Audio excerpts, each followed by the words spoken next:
श्री शिवाय नमस्तुभ्यं हर हर महादेव। नमस्कार मैत्रिणींनो, स्वागत आहे तुमचे सर्वांचे आपल्या आध्यात्मिक शिवपुराण या चॅनलवरती।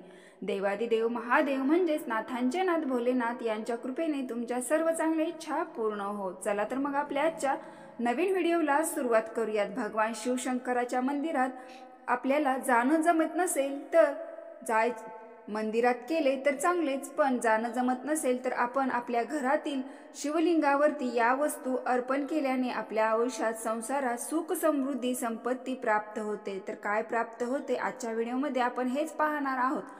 नंबर 1, भगवान शिवशंकराच्या मंदिरात जात नसेल, घरच्या शिवलिंगावरती किंवा बेलाचे झाड असेल, बेलाच्या झाडाखाली शिवलिंग असेल, त्या शिवलिंगावर 1 लोटा जल श्री शिवाय नमस्तुभ्यम या मंत्राचा जप करत रोज समर्पित करावे। पण हे जल आपण पिण्यासाठी स्वयंपाकासाठी वापरतो तेच जल आपल्याला घ्यायचे, आपले कुठलेही दुसरे नळाचे वगैरे पाणी घ्यायचे नसून स्वयंपाकासाठी वापरतो ते जल आपल्याला शिवलिंगावर मनोभावे समर्पित करण्यासाठी घ्यायचे आहे। 1 लोटा जल समर्पित करणे आपल्या भाग्यात नसलेल्या गोष्टी सुद्धा भगवान शिवशंकर भोलेनाथ प्राप्त करून देतात। नंबर 2, भगवान शिवशंकराला पांढरे चंदन म्हणजे इबित हे आवर्जून 3 बोटांनी, त्याला त्रिपुंड म्हणतात। तर भगवान भोलेनाथाला भस्म सुद्धा अतिप्रिय आहे। भगवान भोलेनाथाचे स्थान स्मशानात आहे, त्यांचा शृंगार भस्मलेपनाचा आहे, त्यामुळे त्यांना भस्म हा अतिप्रिय आहे।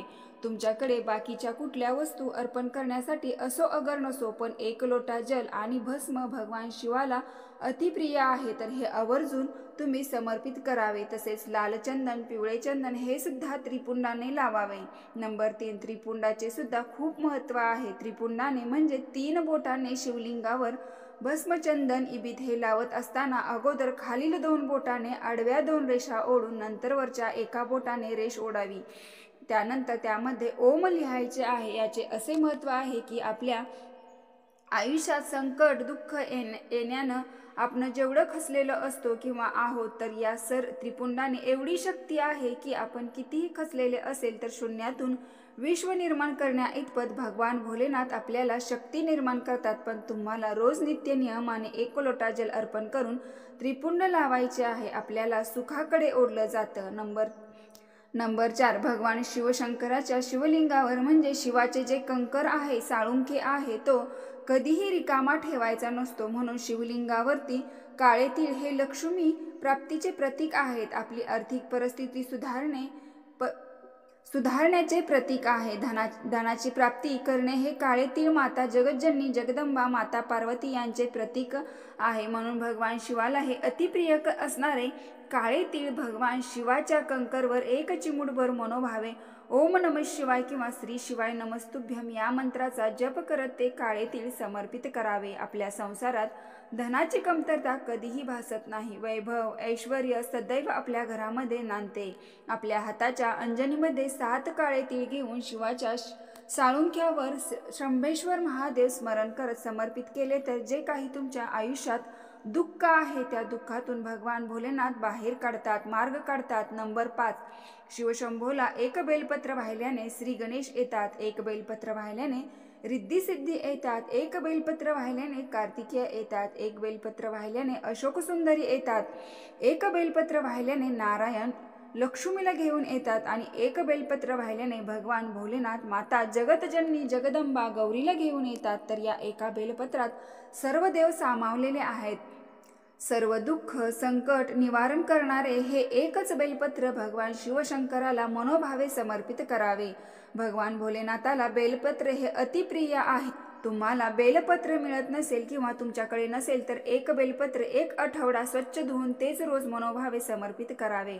अशोक सुंदरी ही भगवान भोलेनाथाची अतिप्रिय मुलगी असल्यामुळे अशोक सुंदरीला असा वर दिला होता की जो व्यक्ती तुला स्पर्श करून माझ्या शिवलिंगावर 1 बेलपत्र समर्पित करेल तर त्याच्या आयुष्यात जिंदगीत कधीच दुःख येणार नाही, त्या व्यक्तीच्या डोळ्यात कधीच पाणी येणार नाही। नंबर 6, भगवान शिवशंकराला अखंड तांदूळ अखंड मूग हे सुद्धा अतिप्रिय आहेत। आपल्या प्रत्येक भक्ताची इच्छा पूर्ण करणारे तांदूळ आणि मूग या शक्तिशाली वस्तू आहेत। भगवान शिवशंकराला अखंड तांदूळ अर्पण केल्याने प्रगतीच्या मार्गाकडे, यशाच्या मार्गाकडे घेऊन गेले जात।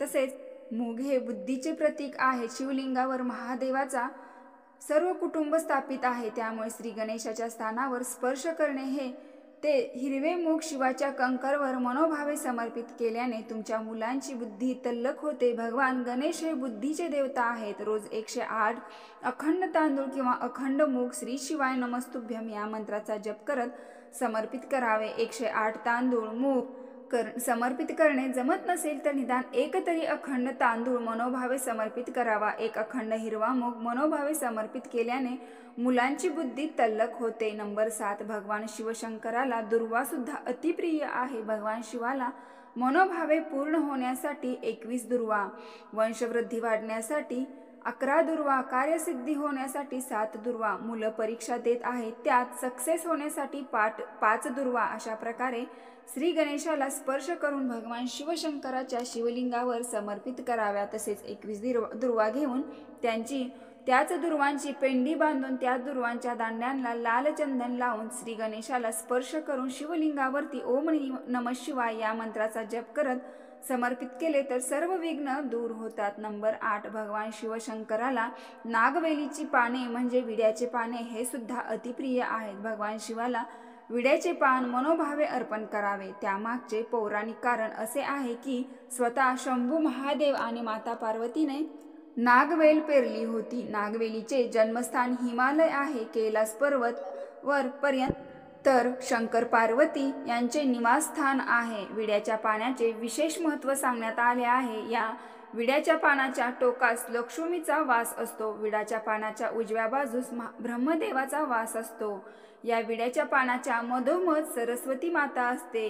विड्याच्या पानाच्या डाव्या बाजूस पार्वती माता असते, तर पानाच्या लहान देठामध्ये महाविष्णूचा वास असतो. तसेच विड्याच्या पानाच्या मागील बाजूस चंद्रदेवतेचा वास असतो. विड्याच्या पानाच्या सर्व कोपऱ्यामध्ये परमेश्वराचा वास असतो. त्याचप्रमाणे विड्याच्या पानाखाली मृत्यू देवतेचा वास असतो. त्यामुळे तांबूल सेवन करताना पुढचा भाग काढून मग सेवन करण्याची पद्धत आहे. विड्याच्या पानाच्या देठात अहंकार देवता आणि दरिद्रता लक्ष्मी वास करतात, म्हणून पाना सेवन करताना देठ सुद्धा काढून टाकतात. भगवान शिवशंकराच्या शिवलिंगावर निदान एक तरी विड्याचे पान समर्पित करावे.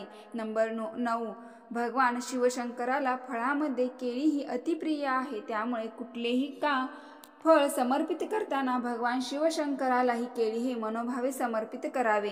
शिवशंकराला केळी आवडण्याचे कारण काय, तर केळीला रंभा फळ असे म्हटले जात होते आणि भगवान शिवाने केळी या फळाला रंभा हे नाव सुद्धा दिले होते. त्यामागची आख्यायिका अशी आहे की इंद्रस्थानामध्ये रंभा नावाची एक अप्सरा होती. ती नित्य नियमाने शिवाची पूजा करून नित्य नियमाने केळी हे फळ समर्पित करायची. तिच्या नित्य नियमाच्या पूजनाने भगवान भोलेनाथ प्रसन्न होऊन तिला आशीर्वाद दिला. जो व्यक्ती हे फळ मला समर्पित करेल त्याच्या जीवनात सर्व संकटे दुःख दूर होतील. नंबर 10, भगवान शिवशंकराचे कुठलेही शिवलिंग दिसले, मंदिर दिसले तर आपण शिवासमोर नतमस्तक व्हावे, नमस्कार करावा, प्रणाम करावा, आपला माथा शिवलिंगावर टेकवावा, साष्टांग दंडवत घालावा आणि म्हणावे, भोलेनाथ तू माझा आहे, मी तुझा आहे, मी तुझ्यासमोर नतमस्तक झालो आहे. जे माझ्याजवळ आहे ते म्हणजे हा माझा नमस्कार, माझी शरणागती तुम्हाला समर्पित करत आहे. माझ्या या नमस्काराला, साष्टांग दंडवताला स्वीकार करून मला तुमचा भक्त मानून घ्या. माझ्या सर्व इच्छा पूर्ण करा. श्री शिवाय नमस्तुभ्यं. हर हर महादेव. ओम नमः शिवाय. धन्यवाद.